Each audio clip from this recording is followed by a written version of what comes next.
Pythonistas, vamos para a nossa segunda aula aqui sobre as estruturas de dados em Python, né?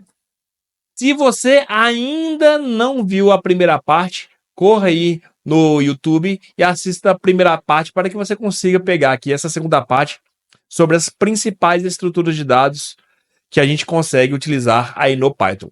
Nessa aula de hoje, nós vamos ver quais são os métodos de cada estrutura de dados. Vamos lá? Então, vamos começar pelas listas.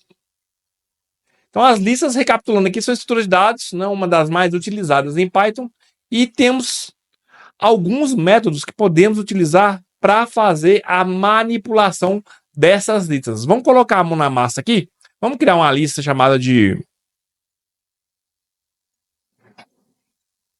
minha lista. Ok. Então eu posso ou iniciar ela vazia aqui, se eu der um enter aqui.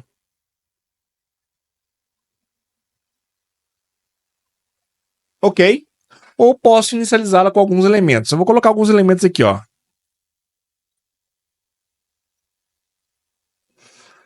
Tem uma lista de numerais. Vamos lá. Se eu colocar aqui, ó, minha lista apenas, ele vai mostrar a lista aqui pra gente aqui. Suponhamos que eu desejo adicionar um novo elemento nessa lista aqui. Vamos ver como é que a gente faz isso? Qual que é o método que a gente vai fazer isso? Existe um método chamado de append. O método append vai inserir aí um elemento qualquer aí que eu colocar na minha lista. Beleza? Vou dar uma minha lista aqui de novo. Então, eu estou inserindo o valor 6. O valor 6 está aqui no final da lista. Agora, eu tenho o valor... Eu tenho também a função insert. A função insert, eu insiro um elemento numa posição específica. Vamos fazer isso? Vou colocar aqui, ó, minha lista, ponto, insert.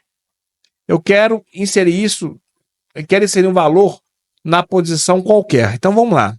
Eu coloco aqui, qual que é a posição que eu quero inserir? Posição 0, a primeira posição. Quero inserir o valor 7. Percebam vocês aqui que a posição 0 tem o valor 3. Então, eu estou inserindo aqui agora, com o método insert, o valor 7 nessa posição. Vamos ver o que vai acontecer?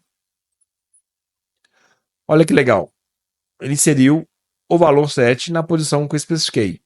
Ah, professor, eu quero inserir na posição 3. Então, é só colocar aqui a posição 3. 0, 1, 2, 3. Então, ele vai colocar o valor 7 no lugar do numeral 2. Vamos ver? Não deu outro, ó. Então, o append e o insert são dois métodos que a gente consegue ir adicionando elementos à nossa lista. Temos aqui agora o pop também, que é um outro método que vai remover, né, e retornar o item da posição especificada. O que é isso? Como é que eu removo um elemento? Eu chamo a função aqui pop. Como é que essa função funciona? Eu posso fazer o seguinte, ó. Se eu chamar apenas a função pop, ele não fez nada. Mas se eu passar que eu quero remover o elemento na posição 1, qual que é o elemento na posição 1? É o numeral 6 aqui. Vamos ver o que vai acontecer? Olha que massa. Ele já removeu a posição que estava o numeral 6. O pop, então, ele é muito utilizado para isso, galera. Vamos fazer outra coisa? Vamos usar uma outra função chamada de sort. O que essa função vai fazer? Ela vai ordenar aqui a minha lista. Então, ele ordenou aqui de forma crescente. Ok? E se eu colocar aqui, em vez do sort, o reverse? Dá para fazer isso? Vamos ver? Ele inverte a ordem, né, dos elementos. Ok? Bom, então, do ponto de vista de lista, são esses métodos principais. Existem outros? Sim, existem. Vamos bora para frente, que esses aqui são os principais. Vamos mexer um pouquinho com as tuplas, né? Tuplas são semelhantes às estruturas de listas, só que a questão que diferencia uma tupla de uma lista é que elas são imutáveis. Então, vou colocar aqui, ó, a minha tupla recebe, eu posso inicializá-la aqui com um valor vazio. Mas eu vou colocar alguns numerais nela aqui, ó, 1, 2, 3, 1, 2, 4. Tem os dois métodos principais.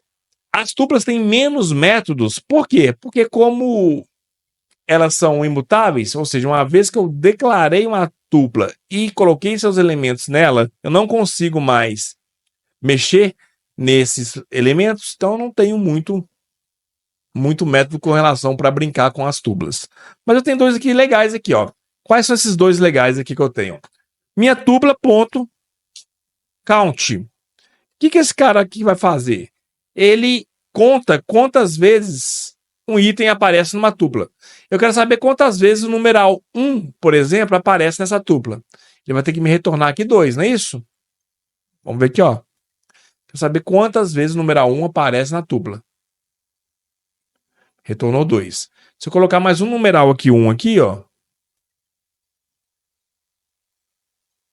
Ele me retornou 3. Bom, e tem uma outra função aqui, que é o nosso index, né? Que retorna o índice da primeira ocorrência de um item. Ou seja, eu quero saber qual que é a posição que está o numeral 3, por exemplo. Então eu coloco index 3. Remover essa parte aqui só para não confundir. Então qual que é a posição que está o numeral 3? Está na posição 2. 0, 1 e 2. Massa, não é? Vamos agora para os dicionários, pessoal. Dicionários temos outras funções um pouco diferentes das listas e das tuplas, mas são funções bem interessantes que nos ajudam aí a fazer a manipulação de dicionários em Python. Então, eu vou criar aqui uma função chamada de vou criar uma variável chamada de meudict e posso inicializar esse dicionário vazio, mas eu vou colocar alguns elementos aqui. Eu vou criar a chave nome, criando o nome Alice, a chave idade, que vai ser 30, a idade, a chave cidade, que será São Paulo. Então, se eu der aqui escrever meu dict, ele vai me mostrar o dicionário aqui pra gente. Ok? Então, vamos pegar algumas funções aqui do nosso dicionário. A primeira é a get. O que a get faz? Retorna o valor associado à chave. Ou seja, eu quero saber qual que é o valor da chave idade. A minha chave idade tem o valor 30, então tem que me retornar aqui o numeral 30. Vamos ver? Eu quero saber qual que é o valor da chave nome. A chave nome, nós temos aqui a string Alice. Então ele tem que me retornar aqui Alice. Vamos testar? Alice. Mesma coisa para cidade. Então o método, né, a função get, quando eu passo a chave aqui para a função, ela me retorna o valor que está associado à chave. Ok? Tem uma outra aqui bem legal, que é a keys. O que essa keys faz? Ela me retorna quais são as chaves do meu dicionário. Suponhamos que eu tenho um dicionário com diversas chaves. Eu quero saber aqui, exibir quais são essas chaves. Então, eu chamo aqui a função keys e ele vai me retornar aqui só as chaves do meu dicionário. Ao contrário do que nós temos a values, que vai me retornar o quê? Os valores apenas. Massa ou não é massa? E temos aqui a função items, né? Que retorna uma lista de par de chaves. Eu tenho que passar 2 parâmetros aqui para ele, se eu quiser, ou posso apenas aqui chamar a função, igual eu estou fazendo aqui, ó.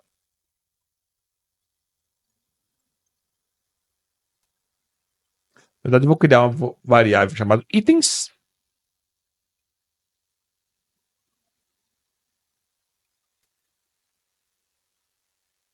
Meu digit ponto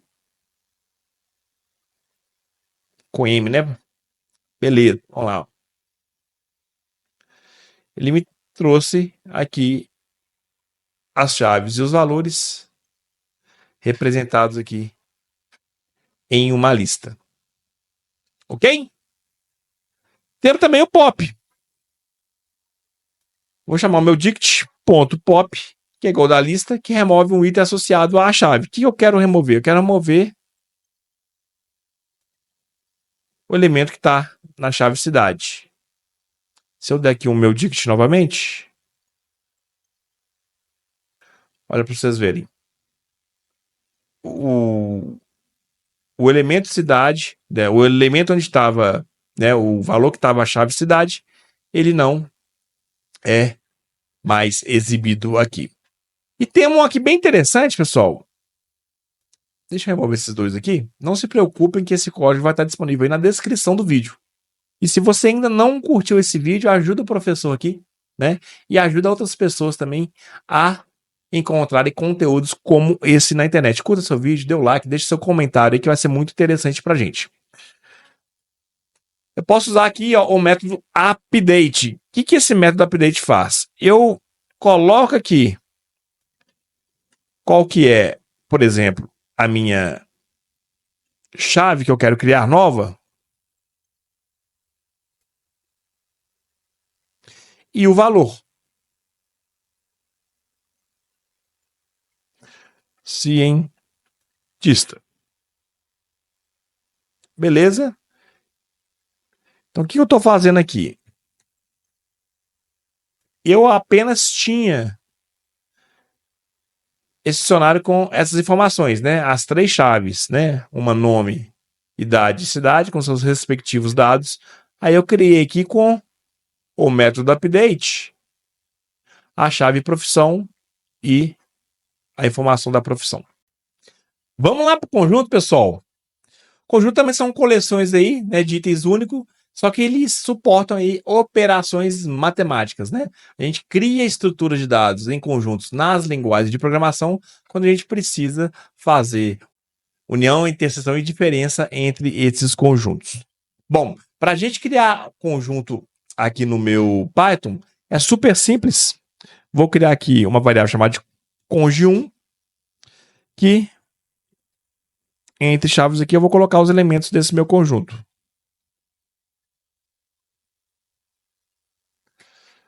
Ok. Eu tenho os seguintes métodos para usar com essa estrutura de conjuntos. O método add, que vai adicionar um novo item conjunto. O remove, que vai remover. O discard, também, que vai remover. O union, que vai fazer a união de 2 conjuntos. Intersection, que vai fazer a interseção. E difference, que vai fazer a diferença entre os 2 conjuntos. Então, o conjunto 1, por exemplo,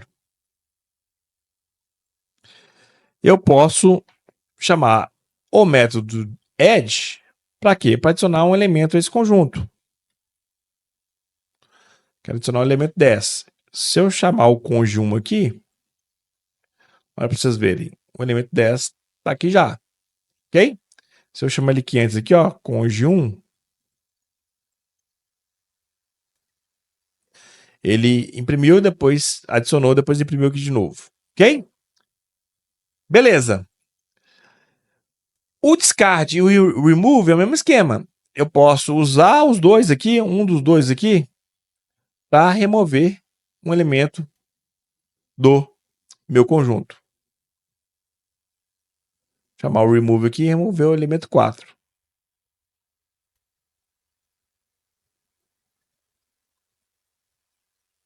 Aqui o 4 já não existe mais.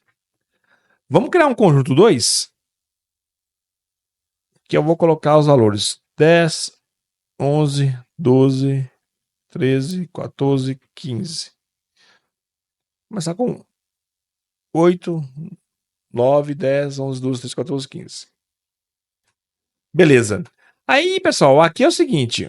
Se eu fizer a união, criar uma variável chamada de união, eu falo que o conjunto 1 vai fazer a união, eu vou chamar o método union, com quem? Com conjunto 2. Chamando a união aqui, ele vai fazer a união dos dois conjuntos. Mesma coisa, eu posso falar da interseção.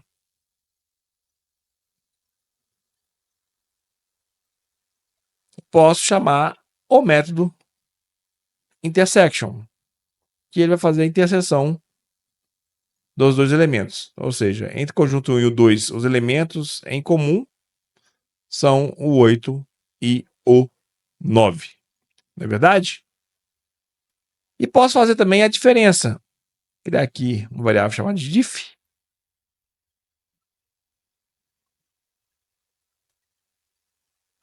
E vou chamar o método difference, que vai fazer a diferença entre esses dois conjuntos. Massa ou não é?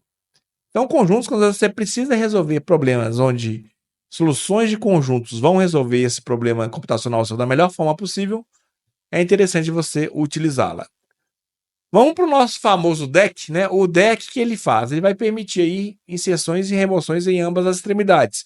Ele é bem parecido aí com as listas, mas eles têm essa questão de eu conseguir adicionar um elemento no início do deck e outro ao final. Mesma coisa quando eu removo, eu dou um pop no final e dou um pop no início. E eu tenho a função extend, que é bem parecida com a append, que eu faço a mesma coisa. Eu adiciono um item, um elemento ao final ou no início. Vou criar aqui uma variável chamada de meu deck. Vou ter que chamar o deck aqui. Como é que eu declaro? Eu abro parênteses e aqui eu coloco os elementos do meu deck. 1, 2, 3, 4, 5, 6, 7, 8, 9. Perceba vocês que o deck aqui, ó, não foi reconhecido, ele está com sublinhado. Por quê? Porque essa aqui é uma das estruturas que a gente precisa usar da biblioteca Collections, ok? Beleza. Ok, o deck está criado. Se eu chamar o meu deck aqui, para vocês verem. Ok, o meu deck está aqui.